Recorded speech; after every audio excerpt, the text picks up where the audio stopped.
Hello guys, कैसे हैं आप लोग। आशा करता हूँ आप सभी अच्छे होंगे और अपने एग्जाम की बढ़िया तैयारी कर रहे होंगे। गाइस, आज से हम लोग मौलिक अधिकारों के प्रकार को देखेंगे। हम लोग ने पिछले लेक्चर में आर्टिकल 12 को देखा था, 13 को देखा था। तो आज हम लोग मौलिक अधिकारों के प्रकार को देखेंगे। तो जो विद्यार्थी पहली बार इस चैनल पे जुड़ रहे हैं तो उनको बता दें कि इस चैनल पे हम लोग GS2 का पूरा सिलेबस और जिनका भी ऑप्शनल पॉलिटिकल साइंस है तो उनका पूरा सिलेबस हम लोग यूट्यूब पे कंप्लीट करेंगे। तो आज हम लोग मौलिक अधिकारों के प्रकार को देखेंगे।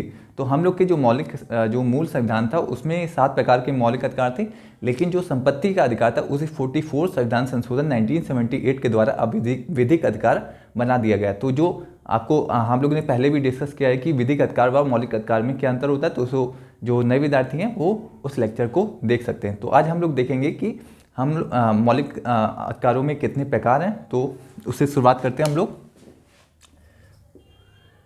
तो जो हमारा मूल संविधान था, मूल संविधान उसमें 7 प्रकार के मौलिक अधिकार थे। 7 प्रकार के मौलिक अधिकार थे, लेकिन जो संपत्ति का अधिकार था उसे 44 संविधान संशोधन 1978 के द्वारा अब विधिक अधिकार बना दिया गया है। 44 संविधान संशोधन 1978 के द्वारा संपत्ति के अधिकार को अब क्या विधिक अधिकार बना दिया गया है। विधिक अधिकार बना दिया गया है। तो आपके लिए ये संविधान संशोधन आपके लिए इंपॉर्टेंट है कि किस संविधान संशोधन के द्वारा संपत्ति के अधिकार को विधिक अधिकार बनाया गया। तो आपसे ये क्वेश्चन पूछा जा सकता है कि किस संविधान संशोधन के द्वारा संपत्ति के अधिकार को विधिक अधिकार बनाया गया। तो आपको किस आंसर पे टिक करना है? 44 संविधान संशोधन 1978 के द्वारा जो संपत्ति के अधिकार को विधिक अधिकार बना दिया गया है। तो अब हम लोग देखेंगे कि कौन कौन से अधिकारों के प्रकार हैं हमारे संविधान में। तो उससे हम लोग देख लेते हैं, फिर उसके बाद हम लोग आर्टिकल 14 से शुरुआत करेंगे।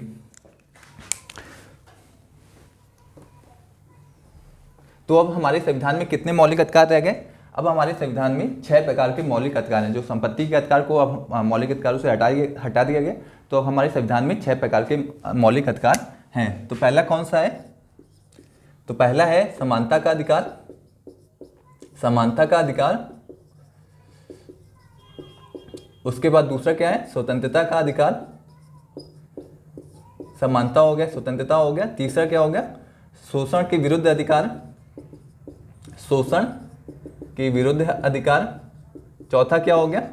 संस्कृति शोषण के विरुद्ध अधिकार। और चौथा क्या हो गया? धार्मिक स्वतंत्रता का अधिकार। धार्मिक स्वतंत्रता का अधिकार। पांचवा क्या हो गया? संस्कृति एवं शिक्षा से संबंधित अधिकार। संस्कृति एवं शिक्षा का अधिकार। छठा क्या हो गया? संवैधानिक उपचारों का अधिकार। संवैधानिक उपचारों का अधिकार। तो ये हो गए 6 मौलिक अधिकार हमारे संविधान में। आर्टिकल समानता का अधिकार, स्वतंत्रता का अधिकार, शोषण के विरुद्ध अधिकार, और चौथा क्या होगा? चौथा हो गया धार्मिक स्वतंत्रता का अधिकार। पांचवा क्या हो गया? संस्कृति एवं शिक्षा का अधिकार। और छठा क्या हो गया? संवैधानिक उपचारों का अधिकार। तो ये 6 प्रकार के जो अधिकार हैं ये वर्तमान में अभी हमारे संविधान में हैं।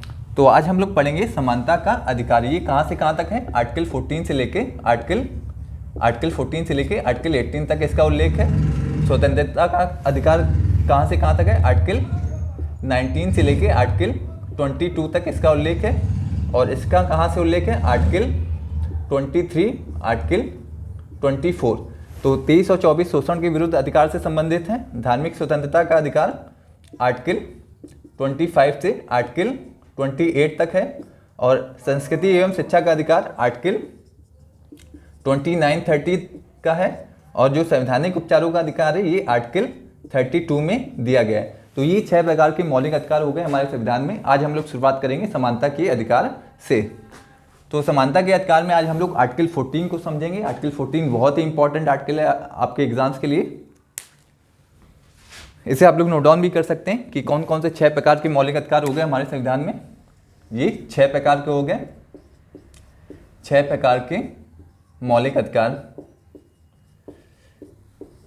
तो हम लोग आर्टिकल को बिल्कुल ढंग से समझेंगे जिससे आपको आर्टिकल याद करने में कोई दिक्कत ना हो। समानता का अधिकार, स्वतंत्रता का अधिकार, शोषण के विरुद्ध अधिकार और ये धार्मिक स्वतंत्रता का अधिकार, संस्कृति एवं शिक्षा का अधिकार और ये संवैधानिक उपचारों का अधिकार। तो आर्टिकल जो मूल अधिकार हैं वो उनका उल्लेख कहाँ से कहाँ तक है, आर्टिकल 12 से लेकर 35 तक। 12 को हम लोग ने कंप्लीट कर लिया था। 12 में राज्य को परिभाषित किया गया। 13 में जो 13 में था कि वो जो न्यायालय होता है वो यदि राज्य द्वारा कोई ऐसी विधि बनाई जाती है जो मौलिक अधिकारों के प्रतिकूल है तो न्यायालय द्वारा उसे असंवैधानिक घोषित किया जा सकता है। तो ये 12 और 13 में हम लोग ने देखा था। तो आज हम लोग मौलिक अधिकारों के प्रकार को देखेंगे कि हमारे संविधान में कितने प्रकार के मौलिक अधिकारों का उल्लेख किया गया है। तो उसके तहत हम लोग समानता के अधिकार को आज पढ़ेंगे। तो समानता के अधिकार में हम लोग आज आर्टिकल 14 से शुरुआत करेंगे। आर्टिकल 14 में 2 सब क्लॉज हैं, आर्टिकल 14(1) और 14(2). तो दोनों सब क्लॉज को आज हम लोग बढ़िया से डिस्कस करेंगे सो दैट आपको कोई भी याद करने में बिल्कुल भी दिक्कत ना हो। तो आर्टिकल 14 इसे आप लोग नोट डाउन कर सकते हैं। फिर हम लोग शुरुआत करते हैं आर्टिकल 14 से।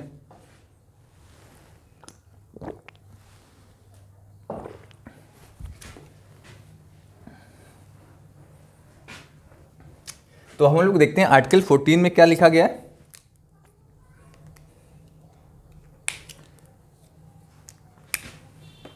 तो आर्टिकल 14 में 2 सब क्लॉज हैं, 14(1) सब क्लॉज, 14(2) सब क्लॉज।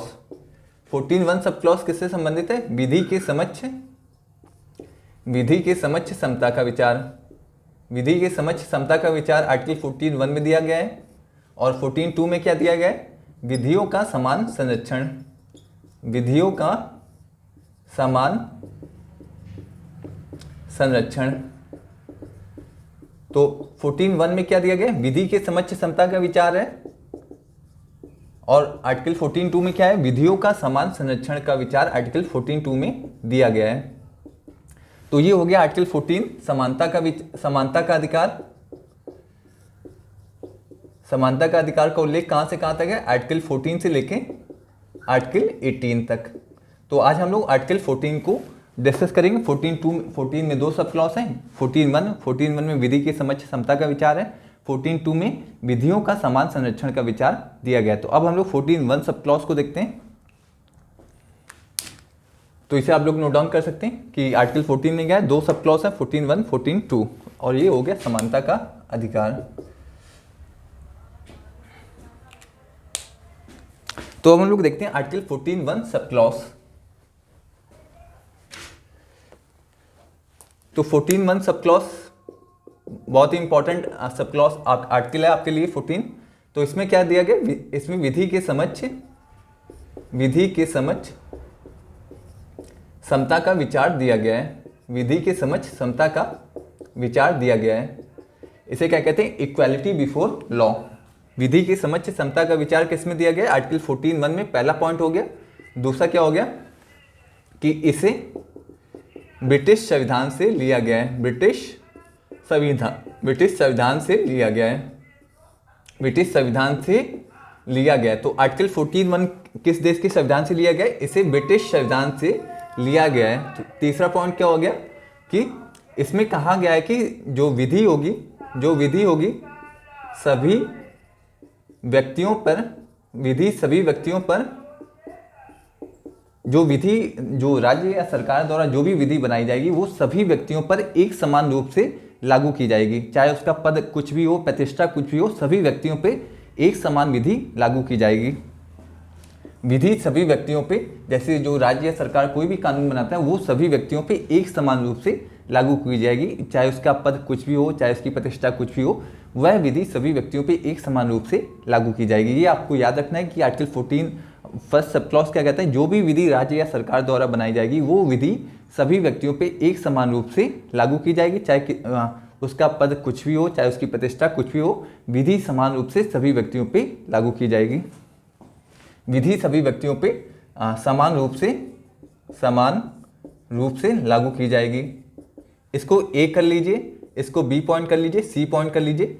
विधि सभी व्यक्तियों पे समान रूप से लागू की जाएगी। विधि को लागू करने में किसी भी प्रकार का भेदभाव नहीं किया जाएगा। तो चौथा पॉइंट क्या हो जाएगा कि कोई भी व्यक्ति कानून से ऊपर नहीं है। यदि कोई भी व्यक्ति कानून का उल्लंघन करता है तो उस व्यक्ति को दंडित किया जाएगा, चाहे वो गरीब का बेटा हो, चाहे वो शाहरुख खान का बेटा हो, सभी व्यक्ति, कोई भी कानून से ऊपर नहीं है। यदि कोई भी व्यक्ति कानून का उल्लंघन करता है तो उस व्यक्ति को दंडित किया जाएगा। तो ये सी पॉइंट हो गया, ये बी पॉइंट हो गया, ये ए हो गया, इसे डी कर लीजिए। कोई भी व्यक्ति, चौथा क्या हो गया, कोई भी व्यक्ति कानून से ऊपर नहीं है, कानून से ऊपर, सभी कानून के समक्ष समान है। यदि कोई भी व्यक्ति कानून का उल्लंघन करेगा तो उसे दंडित किया जाएगा। कोई भी व्यक्ति कानून से ऊपर नहीं है तो कानून के उल्लंघन पर दंडित किया जाएगा। चाहे वो शाहरुख खान का बेटा हो, दंडित किया जाएगा। इसे आप लोग याद कर सकते हैं कि चाहे वो रिक्शे वाले का बेटा हो, चाहे वो शाहरुख खान का बेटा हो।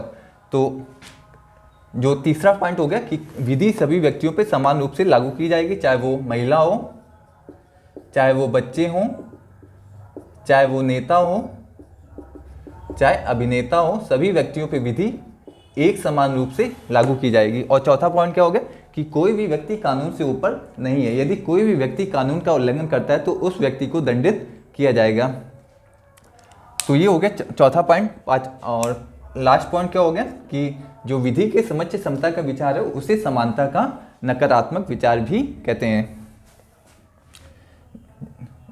जो विधि के समक्ष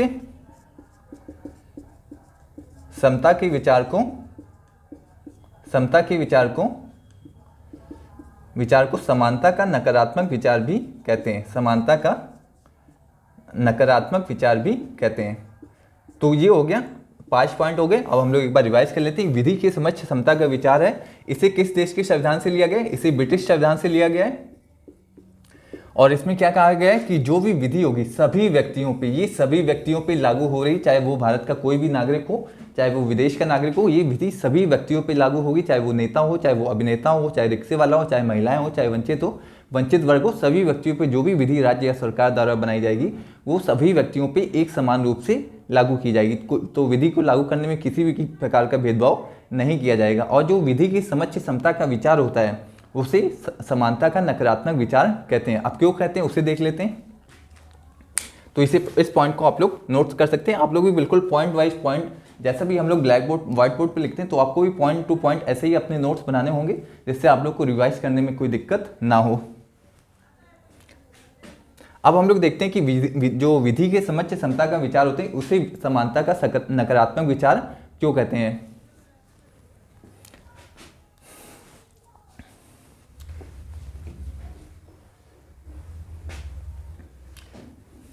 तो आर्टिकल 14 क्या कहता है कि जो विधि होगी सभी व्यक्तियों पे एक समान रूप से लागू की जाएगी। जो आर्टिकल 14(1) सब क्लॉज विधि के समक्ष समता का विचार क्या कहता है? विधि के समक्ष समता का विचार क्या कहता है कि जो विधि होगी वो सभी व्यक्तियों पे एक समान रूप से लागू की जाएगी, चाहे वो नेता हो, चाहे वो अभिनेता हो, चाहे वो गरीब, चाहे वो व्यापारी हो, चाहे वो महिला हो, चाहे वो बच्चे हों, चाहे वो वंचित वर्ग हो। तो आर्टिकल 14 क्या कहता है कि जो भी विधि होगी वो सभी व्यक्तियों पे एक समान रूप से लागू की जाएगी। तो ये जो विधि है ये नेता पे भी वही लागू होगी, अभिनेता, व्यापारी, महिला, बच्चे सभी पे लागू होगी। लेकिन इनकी जो ये वर्ग है इनकी सामाजिक स्थिति अलग है, तो आर्टिकल 14 क्या कहता है कि इनकी सामाजिक स्थिति की उपेक्षा कर देता है और सभी पे एक समान रूप से विधि को लागू करता है। इनकी सामाजिक स्थिति की उपेक्षा कर देता है और सभी पे जो लोग हैं सभी पे एक समान विधि लागू करता है। तो जिस कारण आर्टिकल जो विधि के समक्ष समता के विचार को समानता का नकारात्मक विचार कहते हैं, क्योंकि ये जो नागरिक होते हैं उनकी जो ये वर्ग है इनकी जो सामाजिक स्थिति होती है इनकी उपेक्षा कर देता है, जिस कारण आर्टिकल जो विधि के समक्ष समानता का विचार है उसे समानता का नकारात्मक विचार कहते हैं। तो ये आर्टिकल 14(1) है, ये सामाजिक स्थिति की उपेक्षा कर देता है, जिस कारण इसे समानता का नकारात्मक विचार भी कहते हैं। समानता का नकारात्मक विचार कहते हैं। इसे कहाँ से लिया गया? इसे ब्रिटेन के संविधान से लिया गया है। तो आर्टिकल 14 फर्स्ट सब क्लॉज को समानता का नकारात्मक विचार इसलिए कहते हैं क्योंकि इसमें क्या होता है कि जो भी विधि होगी वो सभी व्यक्तियों पे समान रूप से लागू होगी। ये व्यक्तियों की सामाजिक स्थिति की उपेक्षा कर देता है, जिस कारण इस विचार को समानता का नकारात्मक विचार कहते हैं। तो आपको ये याद रखना होगा क्योंकि इनकी सामाजिक स्थिति अलग है, लेकिन आर्टिकल 14 कहता है कि सभी जितने भी व्यक्ति होगी सभी व्यक्तियों पे एक समान विधि लागू की जाएगी। तो ये जो आर्टिकल 14 है व्यक्तियों की सामाजिक स्थिति की उपेक्षा करता है, जिस कारण आर्टिकल 14(1) सब क्लॉज को समानता का नकारात्मक विचार भी कहते हैं। ये आपको याद रखना होगा कि जो आर्टिकल 14 है सामाजिक स्थिति की उपेक्षा करता है, जिस कारण विधि के समक्ष समता के विचार को समानता का नकारात्मक विचार भी कहते हैं, जिस कारण इसे समानता का नकारात्मक विचार कहते हैं।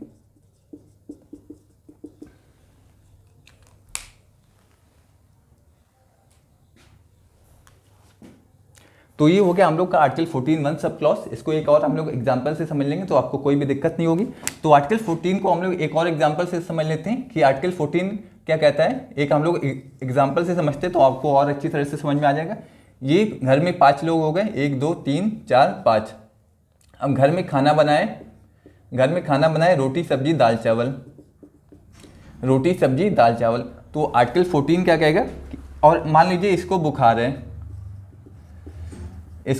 है, लेकिन आर्टिकल 14 क्या कहेगा, सभी को यही खाना दो, लेकिन इसको बुखार है तो इसको ये खाना नहीं मिलना चाहिए। लेकिन आर्टिकल 14(1) कहेगा हम इसकी सामाजिक स्थिति की उपेक्षा कर देंगे, हम सबको यही खाना देंगे। तो आर्टिकल 14 क्या कहेगा कि सभी को एक समान खाना दो, वहाँ पे सामाजिक स्थिति की उपेक्षा कर दी जा रही है।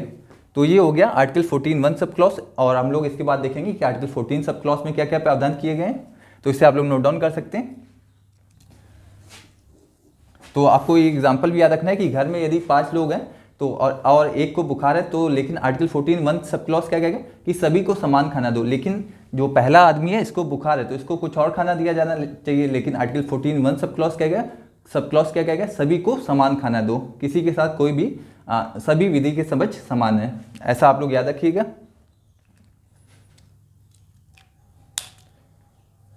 तो ये हो गया आर्टिकल 14(1) सब क्लॉज। अब हम लोग देखते हैं कि आर्टिकल 14(2) सब क्लॉज में क्या क्या प्रावधान किए गए हैं।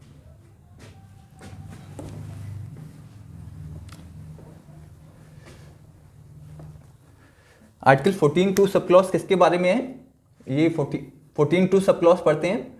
तो इसमें कहा गया है विधियों का समान संरक्षण। अब हम लोग देखते हैं कि इसमें क्या प्रावधान किया गया, इक्वल प्रोटेक्शन ऑफ लॉ। तो गाइस ये आप लोग को अगर ये चैनल अच्छा लगे तो आप लोग इस चैनल को सब्सक्राइब करिएगा। इस चैनल पे हम लोग पूरा जीएस का सिलेबस कंप्लीट कराएंगे और जितना भी ऑप्शनल का सिलेबस होगा PSIR का तो उसे भी हम लोग कंप्लीट कराएंगे।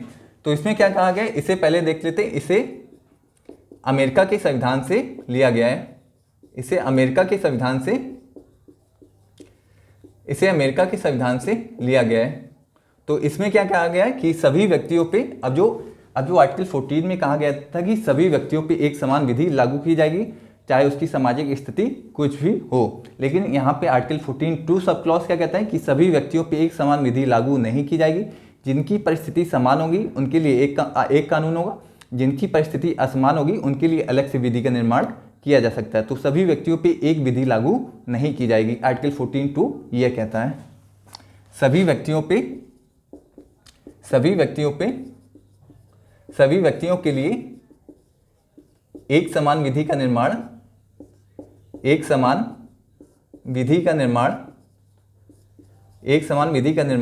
नहीं किया जाएगा। जिनकी परिस्थिति समान होगी, समान परिस्थिति वालों की जिनकी परिस्थिति समान होगी उनके लिए एक कानून होगा, एक कानून होगा और जिनकी परिस्थिति असमान होगी उनके लिए अलग से कानून का निर्माण, अलग से विधि का निर्माण किया जा सकता है। तो आर्टिकल 14(2) सब क्लॉज क्या कहता है? सभी व्यक्तियों के लिए एक समान विधि लागू नहीं होगी। जिनकी परिस्थिति समान होगी उनके लिए एक विधि होगी, जिनकी परिस्थिति असमान होगी उनके लिए अलग से कानून का निर्माण किया जा सकता है। तो ये आर्टिकल 14(1) व 14(2) सब क्लॉज में डिफरेंस हो गया। आर्टिकल 14(1) कहता है क्या कहता है? सभी व्यक्तियों पर एक समान विधि लागू होगी, जबकि आर्टिकल 14(2) क्या कहता है? सभी व्यक्तियों पर एक समान विधि लागू नहीं होगी। जिनकी परिस्थिति समान होगी उनके लिए एक कानून होगा, जिनकी परिस्थिति असमान होगी उनके लिए अलग से कानून का निर्माण किया जा सकता है। तो ये आर्टिकल 14(1) व 14(2) सब क्लॉज में डिफरेंस हो गया। तो इसमें क्या हो गया? जैसे नेता हो गए, अभिनेता हो गए, व्यापारी हो गए, इनकी सामाजिक परिस्थिति एक समान है तो इनके लिए एक कानून का निर्माण किया जाएगा। और जो महिलाएं हो गई, बच्चे हो गए, वंचित वर्ग हो गया, इनकी सामाजिक परिस्थिति एक समान है तो इनकी सामाजिक परिस्थिति असमान है तो इनके लिए अलग से कानून का निर्माण किया जा सकता है। इनके लिए अलग से कानून का निर्माण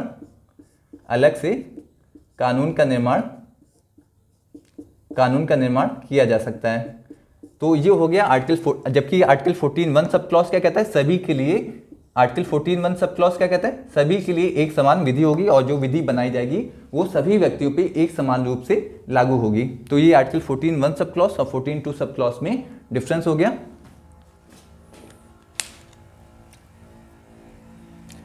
और जो अब इसके बाद नेक्स्ट पॉइंट देखते हैं कि अब जो आर्टिकल 14(2) सब क्लॉज है इसे समानता का सकारात्मक विचार कहते हैं, क्योंकि इसमें जब कानून का निर्माण किया जाता है तो इसमें व्यक्तियों की सामाजिक स्थिति का ध्यान रखा जाता है। जो महिलाएं हो गई, बच्चे हो गए, वंचित वर्ग हो गया, दलित हो गया, जैसे SC हो गया, ST हो गया, तो इनकी सामाजिक परिस्थिति का ध्यान रखा जाता है जब कानून का निर्माण किया जाता है। तो इसलिए जो आर्टिकल 14(2) को विधि के जो समानता का सकारात्मक विचार भी कहते हैं, क्योंकि इसमें कानून निर्माण करते समय इनकी सामाजिक परिस्थिति का ध्यान रखा जाता है, जिस कारण विधियों के समान संरक्षण के विचार को समानता का सकारात्मक विचार भी कहते हैं। तो तीसरा पॉइंट क्या हो गया? इसे ऊपर लिख लेते हैं, इसे आप लोग नोट डाउन कर लीजिए।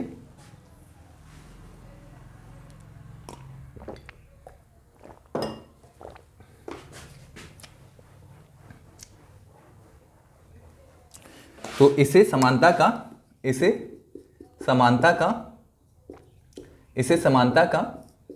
सकारात्मक विचार भी कहते हैं। समानता का सकारात्मक विचार भी कहते हैं, क्योंकि इसमें विधि निर्माण करते समय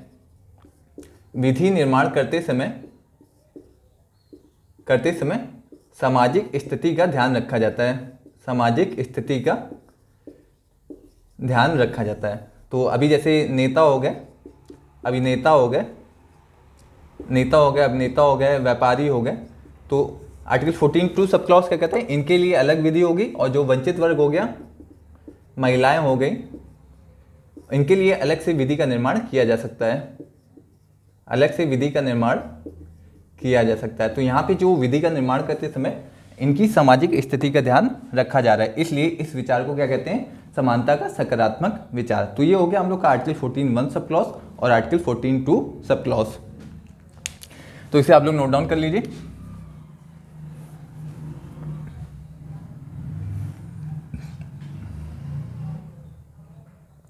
अब गाइस, ये हमारा आज का आर्टिकल 14 कंप्लीट हो गया। एक बार हम लोग रिवाइज कर लेते हैं कि आर्टिकल 14(1) सब क्लॉज में क्या कहते हैं कि जो भी विधि बनाई जाएगी वो सभी व्यक्तियों पे समान रूप से लागू होगी। लेकिन आर्टिकल 14(2) क्या कहता है? विधि का निर्माण करते समय सामाजिक परिस्थिति को ध्यान में रखा जाएगा। जिनकी परिस्थिति समान होगी उनके लिए एक समान कानून का निर्माण किया जाएगा और जिनकी परिस्थिति असमान होगी उनके लिए अलग से कानून का निर्माण किया जा सकता है। अब इसे एग्जाम्पल से समझ लेते हैं कि जो हम लोग ने खाने वाला एग्जाम्पल समझा था, आर्टिकल 1, 2, 3, 4, 5, इनको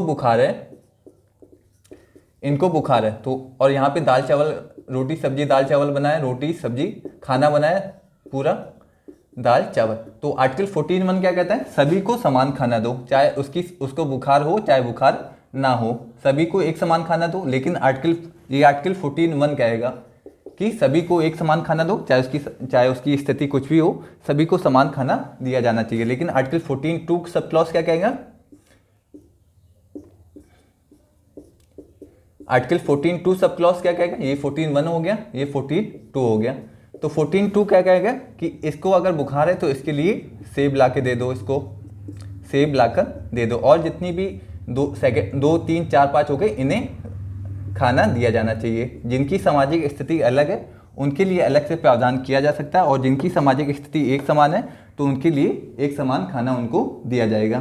तो ये हो गया article 14(1) sub clause. Article 14(2) sub clause हम लोग ने अच्छे ढंग से देखा। तो जो विद्यार्थी पहली बार इस चैनल पे जुड़े, इस चैनल को सब्सक्राइब कर लीजिए। इस चैनल पे हम लोग GS2 का पूरा सिलेबस कंप्लीट करेंगे। GS2 के अलावा जितना भी पॉलिटिकल साइंस का ऑप्शनल का सिलेबस होगा उसे भी कंप्लीट करेंगे। तो इसे आप लोग एग्जाम्पल से भी समझ सकते हैं। आर्टिकल 14 क्या कहेगा, 14(1) सब क्लॉज क्या कहेगा कि सभी को समान खाना दिया जाना चाहिए, चाहे उसकी सामाजिक स्थिति कुछ भी हो। लेकिन आर्टिकल 14(2) क्या कहेगा, यदि उसकी सामाजिक स्थिति अलग है, इसे बुखार है, तो उसके लिए अलग से खाना दिया जाना चाहिए, और जिनकी स्थिति एक समान है तो उनको खाना एक समान दिया जाना चाहिए। तो ये हो गया आर्टिकल 14(1), 14(2) सब क्लॉज। इसके बाद मिलते हैं नेक्स्ट क्लास में। Guys, thank you so much.